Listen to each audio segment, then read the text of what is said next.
बाहरी स्थिति में कोई किसी के बराबर सर्वथा हो कैसे सकता है?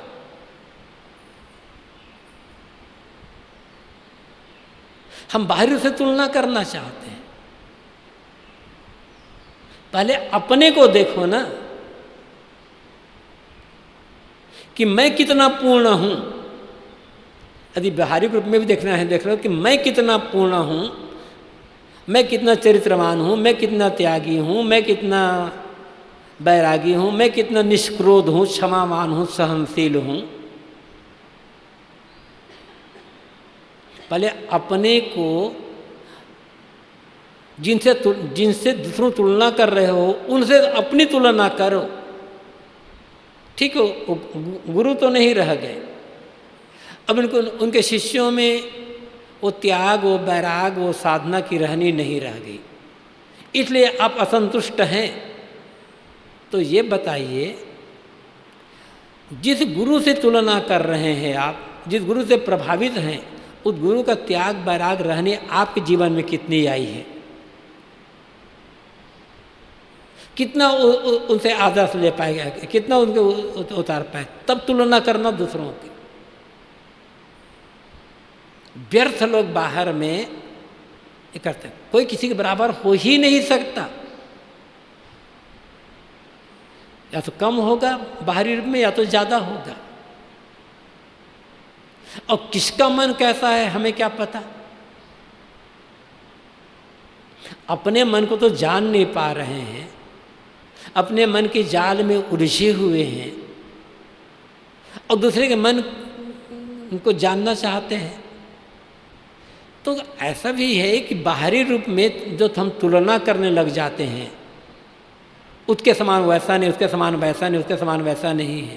अरे तुलना कर सोचो, मैं कैसा हूँ, मैं उसके समान का हूँ, उसके समान त्यागी, उसके समान बैरागी, उसके समान सहनशील, उसके समान क्षमाशील, उसके समान विनम्र, मैं क्यों नहीं हो रहा हूँ? यहाँ तुलना करो ऐसे, और त्याग भाव रखो, बैराग भाव रखो, फिर पूर्णता का अनुभव हो जाएगा। तो बाहरी रूप में हम तुलना करते हैं, वहाँ है नहीं कहीं पर तुलना। पूर्णता करोगे तब। बात यहाँ पर, ये तो बीच में प्रसंग आया, इसलिए लोग आते रहते, मिलते रहते, कहते रहते हैं हर जगह, कहीं जाओ। तो स्वतंत्रता और पूर्णता भोगों में नहीं है, बाहरी व्यवहारिक रूप में कहीं ऐसा नहीं हो सकता है। पूर्ण स्वतंत्र आदमी हो सकता है सारी इच्छा, कामना, तृष्णा को छोड़ करके। स्वतंत्रता का अर्थ ही है जिसने अपने मन इंद्रियों पर पूरा संयम कर लिया, आसक्ति, आदत, कामना मिट गई, वो स्वतंत्र हो गया। फिर उसे भोगों की भीख मांगनी नहीं पड़ेगी, गिड़गिड़ाना नहीं पड़ेगा, फिर वो पूर्ण हो गया और सब तरह से दुखों से मुक्त। इले साहब ने जो कहा कि परे न पूरी दिनों दिन छीना, तहाँ जाए जहाँ अंग बिना। बाहर दौड़ोगे तो तुम उत्तरोत्तर क्षीण ही होते चले जाओगे, कमजोर होते जाओगे, अंदर से और विवश लाचार होते चले जाओगे, दीन, दुखी, क्षीण ही होना है बाहर।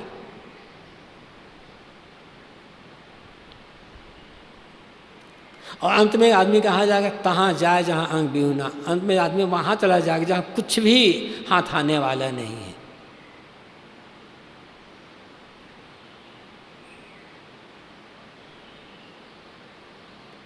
चाहना छोड़ देने पर ही स्वतंत्र तो हो गया आदमी, और चाहना छोड़ दिया तो दुखहीन हो गया, सारा दुख मिट गया। चाहना बना बना करके, अधिकार की भावना रख रख करके हम दुख का अनुभव करते हैं ना। तो जीव अपने आप में पूर्ण है, अपूर्ण है, अमर है। शरीर को अमर बनाने की चाहना महाधोखा। क्योंकि जीव स्वभावतः अमर है, इसलिए शरीर को अमर बनाना चाहता है। और शरीर अमर किसको, साहब ने तो कहा है कहू हो अमर का सो लागा। साहब तो संबोधन में कह देते हैं कि अय अमर तुम किस में लगे हुए हो। तो अपनी अमरता का तो ज्ञान नहीं है, अपनी अमरता का ज्ञान नहीं है, तो शरीर को अमर बनाना चाहते हैं। तो शरीर को अमर बनाएंगे, अमर बनाने कामना रखेंगे तो दुख से मुक्त कैसे हो पाएंगे। शरीर को अमर बनाने की चाहना जो छोड़ दे वो अमर हो जाएगा। अमरता पाना नहीं है बाहर से, जीव अमर है, किंतु विषयों की, संसार की जो आसक्ति लगी है, इसीलिए ये बार बार जन्म मरण चक्कर में भटकता रहता है। कुल मिलाकर खास बात यही है कि पूर्णता की तलाश, स्वतंत्रता की तलाश में आदमी, ये जीव भटक रहा है। अब बाहर से बटोर बाहर से कुछ पा करके, किसी में मिलकर ये पूर्ण होना चाहता है। यही इसके दुख का, पीड़ा का कारण है। तो न तो बाहरी भोगों में पूर्णता है, न प्राणी पदार्थों में पूर्णता है, वो सब अपूर्ण है। उनमें पूर्णता खोजने वाला अपूर्ण ही रहेगा। पूर्णता अपने आप में है। धर्म क्षेत्र में कहा जाता है, धार्मिक लोग भी पूर्णता खोज रहे हैं। तो वहाँ भ्रम क्या है, जीव अपूर्ण है इसलिए दुखी है, भटक रहा है। पूर्ण परमात्मा है, इसलिए परमात्मा में कोई दुख नहीं है। और त्याग, तप, संयम, साधना द्वारा जब ये अपूर्ण जीव को पूर्ण परमात्मा मिल जाएगा, तब इसकी अपूर्णता दूर हो जाएगी। तो मिलने से पर से दूर कैसे होगी, मिली हुई चीज़ तो बाहर ही रहेगी। जो चीज़ मिलेगी बाहर रहेगी, उसे पूर्णता कैसे मिलेगी। और मान लो बात ये होती है कि ईश्वर में मिल जाएगा तो कितना मिल जाएगा, जीव तो पूर्ण हो। जैसे बूंद समुद्र में मिल जाती है तो पूर्ण हो जाती है। तो बूंद समुद्र दोनों को उदाहरण जो दिया जाता है, तो बूंद और समुद्र दोनों विकारी है। विकारी बूंद विकारी समुद्र में मिल गई, तो निर्विकार जीव निर्विकार परमात्मा में कैसे मिलेगा। मिलना सदैव विकारी में होता है, निर्विकार में नहीं होता। और दूसरी बात, यदि जीव अपूर्ण है, पूर्ण परमात्मा में मिलेगा तो पूर्ण हो जाएगा। तो प्रश्न यह है, जीव अपूर्ण है तो स्वभाव से अपूर्ण है, अपूर्णता जीव का स्वभाव है, या जीव में अपूर्णता बाद में आई।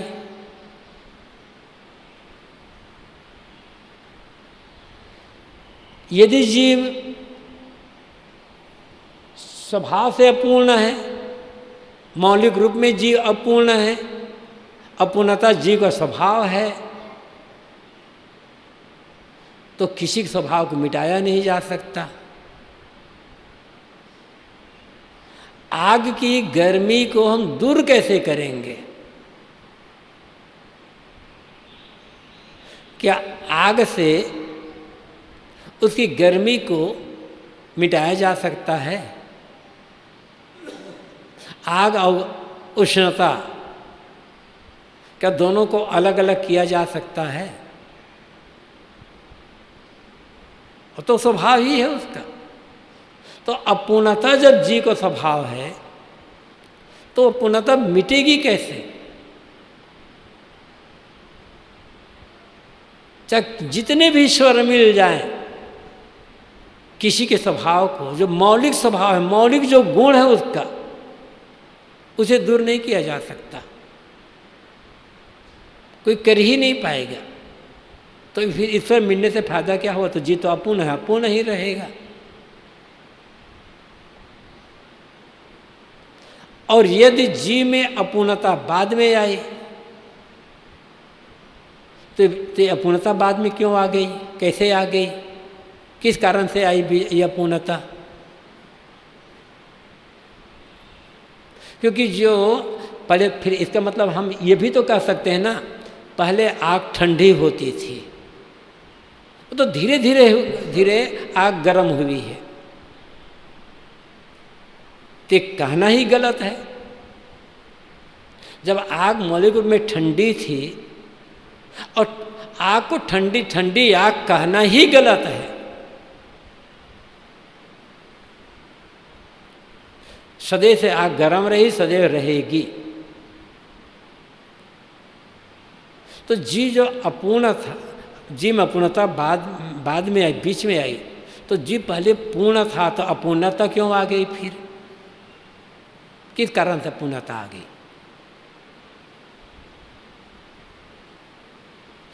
और अपूर्णता बीच में आई तो आज जीव पूर्ण हो जाएगा तो फिर अपूर्णता आ जाएगी, जिस कारण से अपूर्णता से। तो जीव अपूर्ण है और जब पूर्ण ईश्वर मिल जाएगा तब वो जीव अपूर्ण जीव पूर्ण हो जाएगा। फिर तो परम सुखी, परम आनंद को प्राप्त कर लेगा।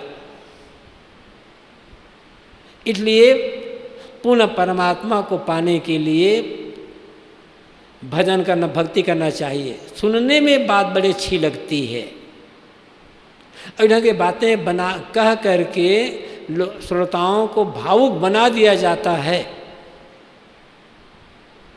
लेकिन ये केवल कहने की बात है और जीव अपूर्ण है, ईश्वर पूर्ण है, सर्वथा झूठी बात है। और झूठी बात का हवा इतना है ज़्यादा संसार में, सब तरफ उसी की चर्चा चल रही है।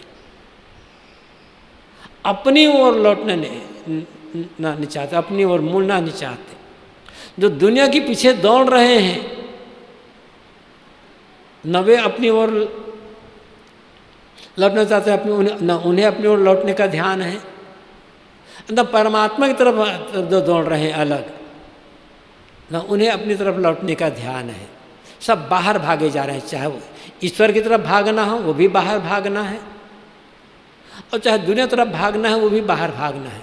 केंद्र को छोड़ करके जो परिधि की तरफ, जो बाहर की तरफ भागेगा, उसे हर समय अपूर्णता, दुख और परतंत्रता का बोध होता रहेगा। परिधि से जो केंद्र की ओर लौटना शुरू कर देगा, दुनिया का सारा काम करते हुए जो अपनी ओर लौटना शुरू करेगा, इच्छा कामना अपेक्षा छोड़ करके निष्काम जो होता जाएगा, और अलग परमात्मा पा करके मुझे तृप्त होना है, ये कल्पना जो छोड़ करके अपने आप को जानकर अपने आप में जो शांत होता जाएगा, वही पूर्णता का, स्वतंत्रता, अमरता और दुखहीनता का बोध कर सकेगा। उसमें वो संतुष्ट हो जाएगा। तो पूर्णता की खोज में तो जीव भटक रहा है। इसे पूर्णता कहीं बाहर से पाना नहीं है, ये स्वयं पूर्ण है। राग बना है ना बाहर, ये राग ही अपूर्णता का बोध कराता है। राग छोड़ दो, दूसरे राग छोड़ दे और पाने की कामना छोड़ दे, बस सारा दुख खत्म, परतंत्रता खत्म, और जो अतृप्त अपूर्णता का अनुभव है मन में वो भी खत्म। साधना जो करना है, भक्ति सेवा वैराग काम, इसी के लिए करना है, पाने के लिए नहीं करना है कुछ भी। जो ये सोचता होगा कि हम साधना